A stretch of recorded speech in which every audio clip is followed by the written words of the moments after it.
So, good morning mga vibes. So,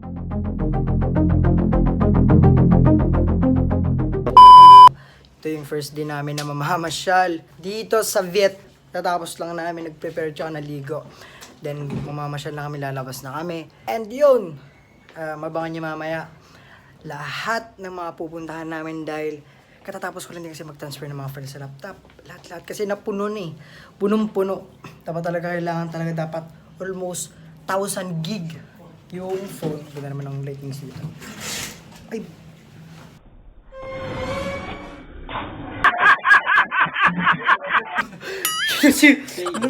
si Epic fail yun. Wait lang. So ayun, nalagay ko na yung cortina, bad trip. So ayun, abangan nyo mamaya dahil mamamasyal na kami. Mag-prepare ulit kami ng konti. Ganda ng tulog ko dito, busog na busog yung tulog ko dahil advance talaga yung oras sa Pilipinas. Kumbaga, alas 12 sa Pilipinas, dito 11. So BRB, be right back. Kita-kits mamaya.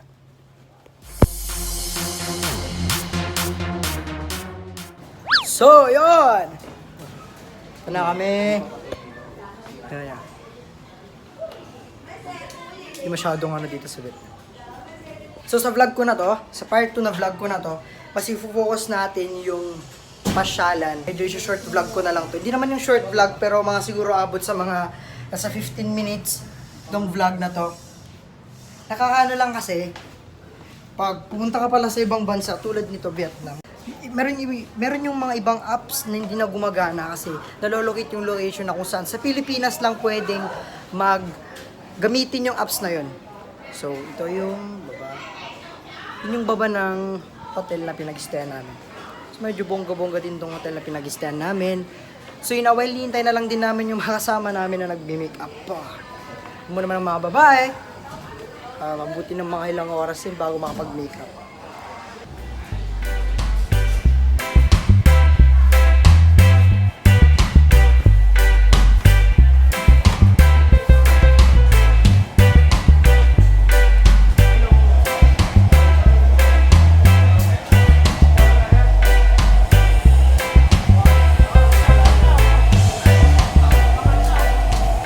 So dito sa Vietnam, sorry medyo maingay dahil dito na tayo sa mismong highway nila. So dito sa Vietnam, parang Pilipinas lang din, sobrang init, tapos sobrang dami ng tao, crowded din.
Mì đặt ruột đi.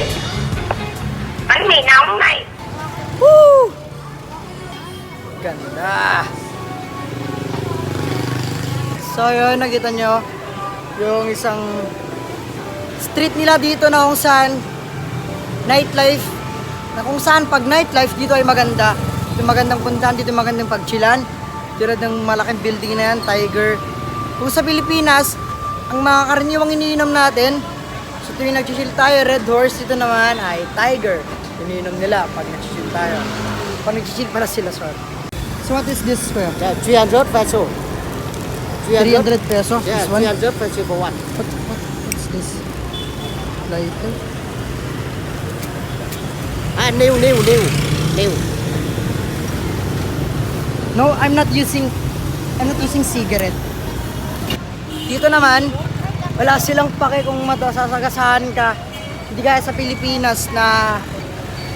Pilipinas na parang magagalit pa sila pag dumaan ka sa highway nila. No, just wait. So, yung kinakausap kong nagbebenta ng lighter sa akin pero di naman ako nag-yosi. Akala ko souvenir yun. Lighter pala. Yun na nangulit si Kuya. Yun na pa. Mga kasama ko nawawala na po. Saan na sila? Wait lang.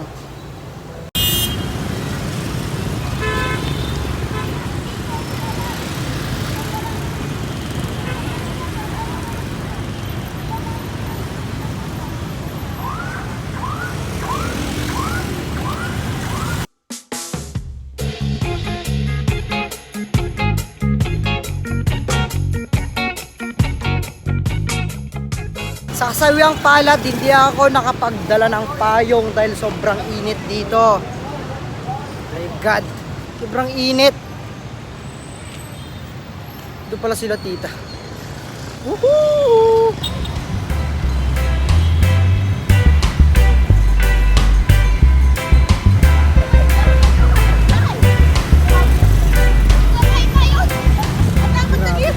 Grabe dito.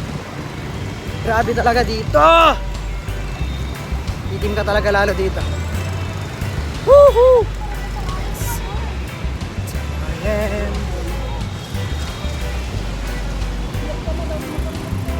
Kakahagard. Saan nyo na maging agard daw mamaya. Pag nag-tour kayo dito sa Vietnam, asahan yung magipagpatintero kayo sa mga sasakyan. Karamihan kasi dito motor. Motor talaga yung karamihan dito. At saka pumunta motor talaga ang lahat na makikita mo.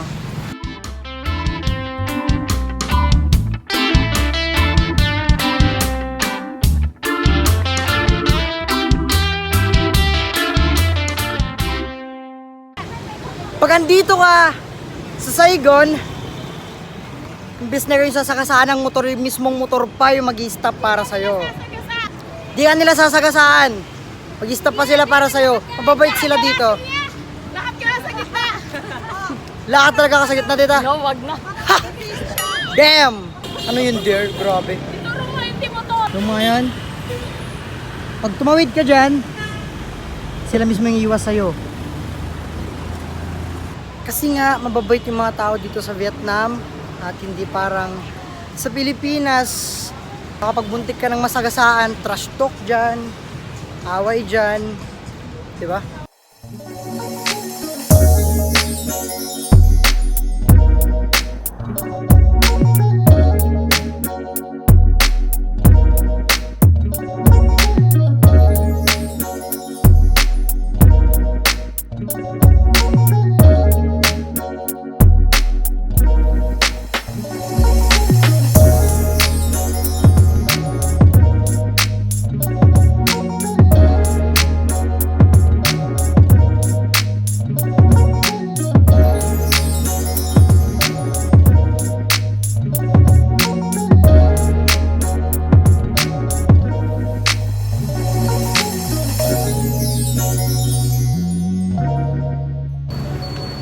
Grabe, ang itim ko na!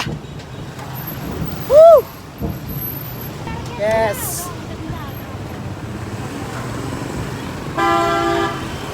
So ngayon nandito naman tayo sa kanilang parang palengke dito sa Vietnam. It's Ventan Market. Ventan Market. Ventan Market. Napakadaming. Gusto niyo makita ang culture nila, pumunta kayo dito sa palengke. Grabe, ang itim ko na. Woohoo!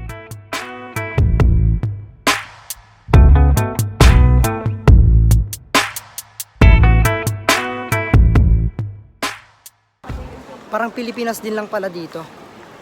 Meron din yung mga ibang similarities ng mga Vietnamese, mga product ng Vietnamese sa Pilipinas. Yun yung dami din nilang mga bargain.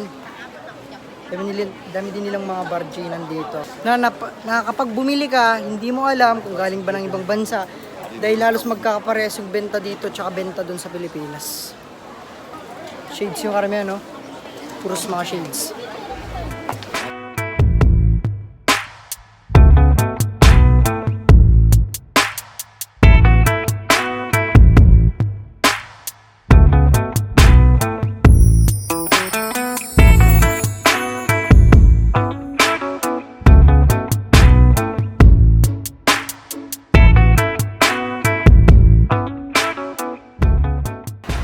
Pag binili mo naman dito, 100,000 pesos. I mean 100,000. It's crazy to hear but it's true. 100,000 talaga yung mga presyo ng mga pera nila dito. Pag i-convert mo sa Pilipinas, yun, maliit.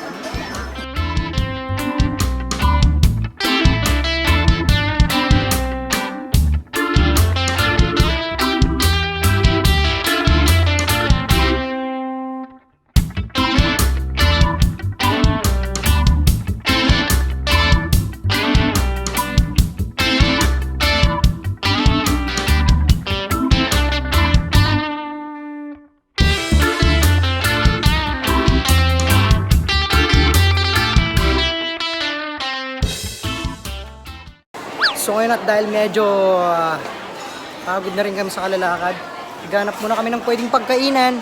Actually, di ba kami nag-rice mula kahapon?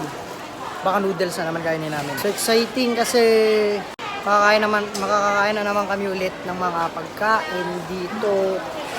Ay hindi ko pa natitikman sa buong buhay ko.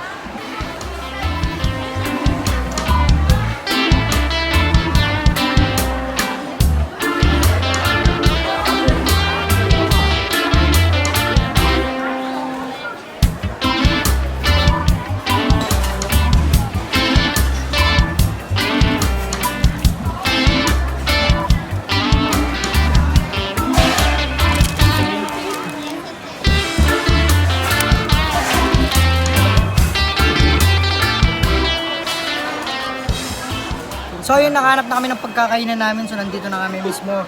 Sa mismong parang karinderya din nila dito. Parang karinderya kasi. Dito yung mga menu nila. Sa atin na nagbebenta.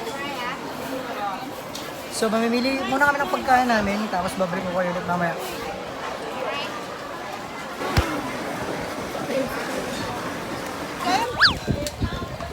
So yun, katatapos namin kumain. Nabusog kami.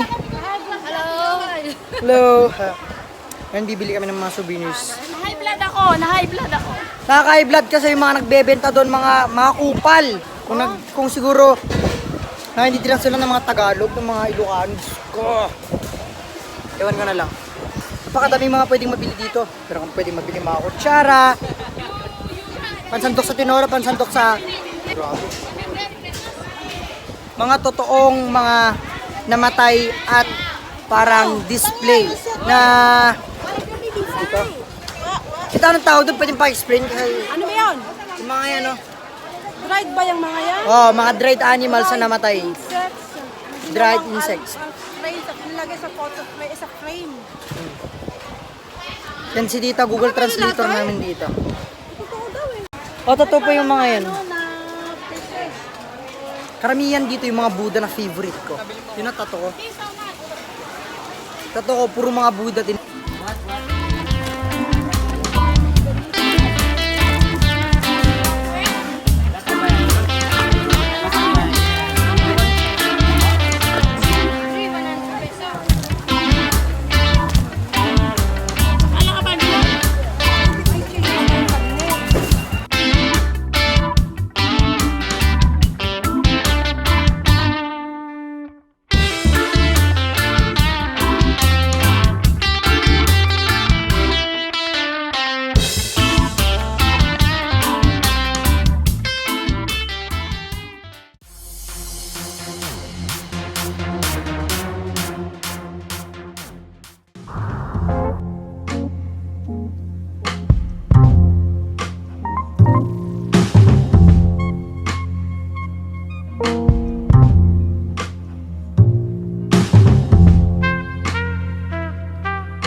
So ayun, kakapag-entrance lang namin. Kakabayad ng entrance namin dito sa museum. Kung nakita nyo yung binidyo ko kanina, yun na yung museum na pupuntahan namin ngayon. Tapos papasok na kami. So tignan nyo.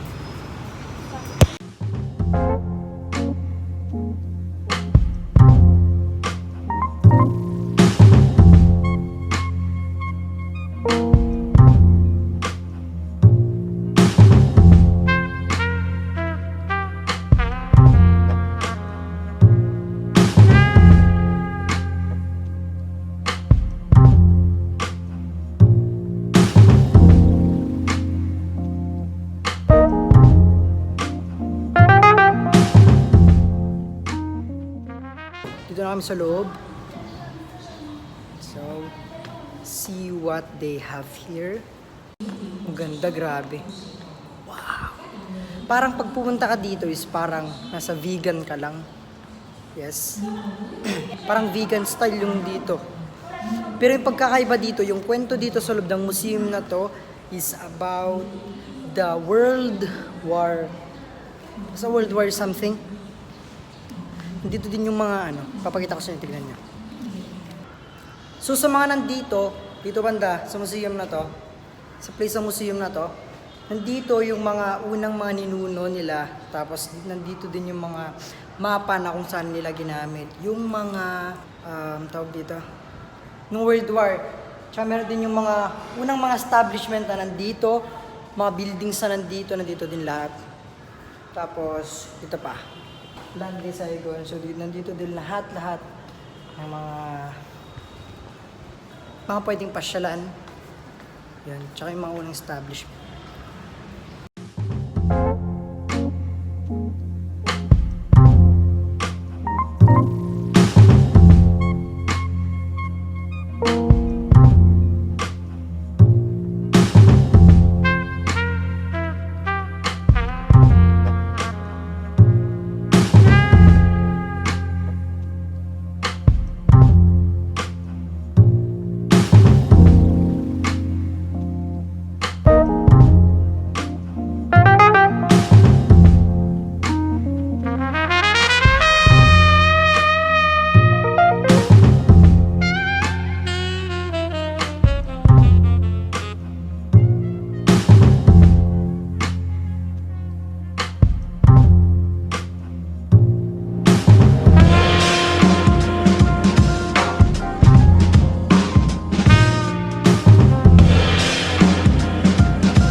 So, yung kwento dito is about sa mga ninuno ng mga taga-Vietnam. And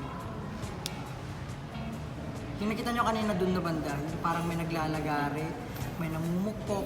Yun ay tungkol sa mga ninuno nila at saka sa mga unang gamit nila. Yung mga dating baril din na ginamit nila ng World War, dun nila pinunta, dun nila dinisplay, at saka yung mga ginamit nilang flags. Kaya, yun. Ang dami ka talaga matututunan pag pumunta ka talaga dito. Kaya maganda talaga pumunta dito.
So ayun, pababa na kami.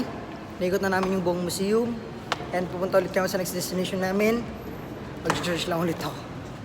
Low pa talaga yung phone ko. BRB, pabalik ko kayo ulit mamaya.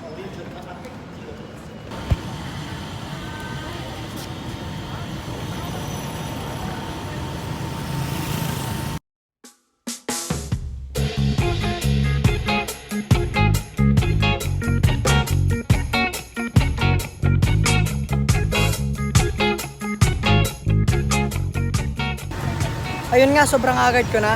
Nagbebenta dito na babae, bumili kami ng bag yun. So ito yung nabili kong bag. Binili ko sa halagang 100 pesos. Gaya na sabi ko kanina, pwede mo igasto yung pera mo na galing sa Pilipinas. Yung Philippine peso, pwede mo igasto dito. Ganda. Sa halagang 100 pesos, napakamura, may bag ka na malaki. Ganito. Ito yung mga wallet. Mga wallet nila. Mga wallet. Mumura ng mga gamit nila dito. Ito pa. Ito pa binili ko. Bali dalawa na. Bag. Papasalubong ko sa lola ko. Papasalubong ko sa lola ko para wala namang masabi na pumunta ka ng Vietnam mo lang pasalubong sa kanya. Eh napakadami kong biniling pasalubong. Pati dun sa ano kanina. Punta na kami sa next destination namin. Babalikan ko ulit kayo mamaya.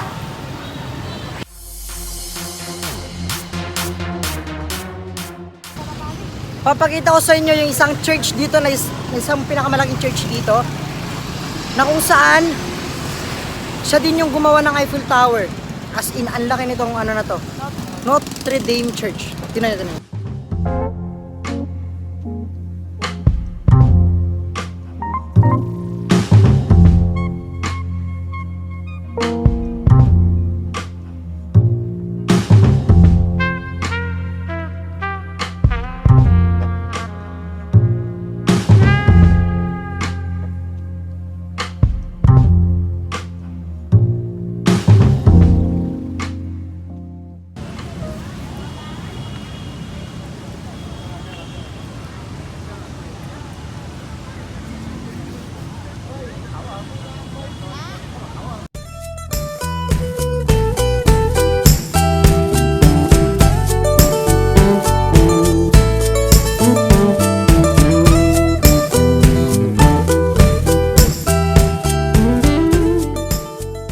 Parang feeling ko tuloy nasa Europe kami.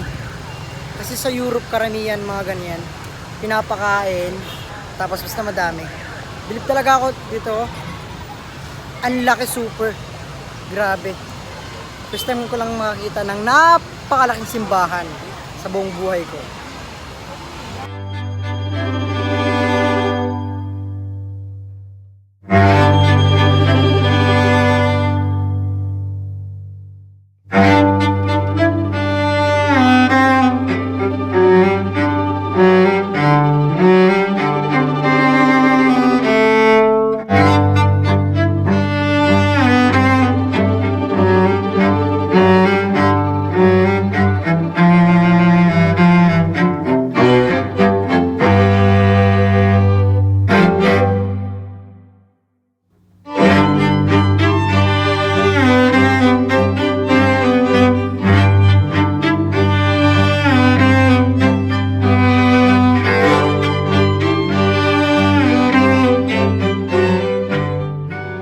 Nandito tayo sa, saan tayo kuya?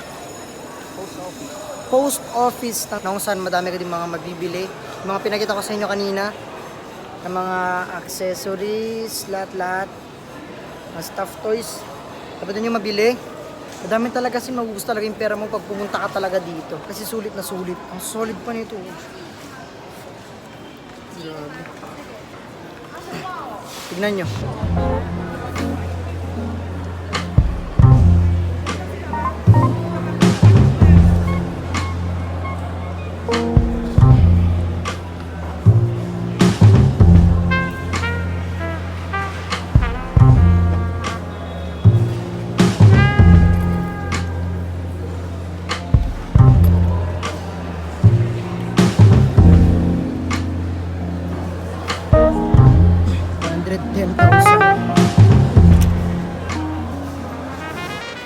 nandito ka talaga, milyonaryo ka.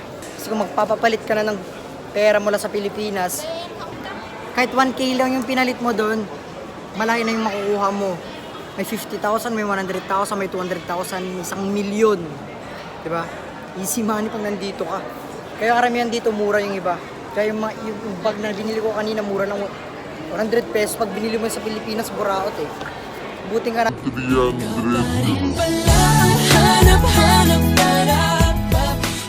Kaya ate, ganda niya. Ganda ng lightning split. So yung pa full memory na ako. Dito muna ako mag-end ng vlog. Abangan nyo yung part 3 ko. May napili akong bibilin ko na Buddha dito. Bali ito yung napili ko na Buddha. Bibilin ko siya ng 131,000. So sa Philippine peso is 300 plus lang. So mura na. Gaya kanina doon, may 100 pesos. E bibilin ko siya. Diba? Pag nandito ka sa abroad, sulitin mo na. Kasi may tattoo ako na Buddha, kukunin ko talaga yan. So may pera ako dito, 200,000 pesos. Di bang yaman ko? Joke lang. So bibilin ko na to.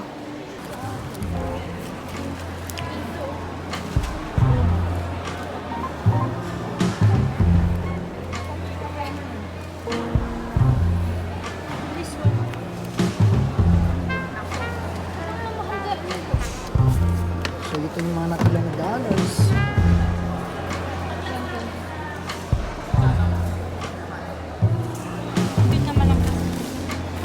Thank you, sir.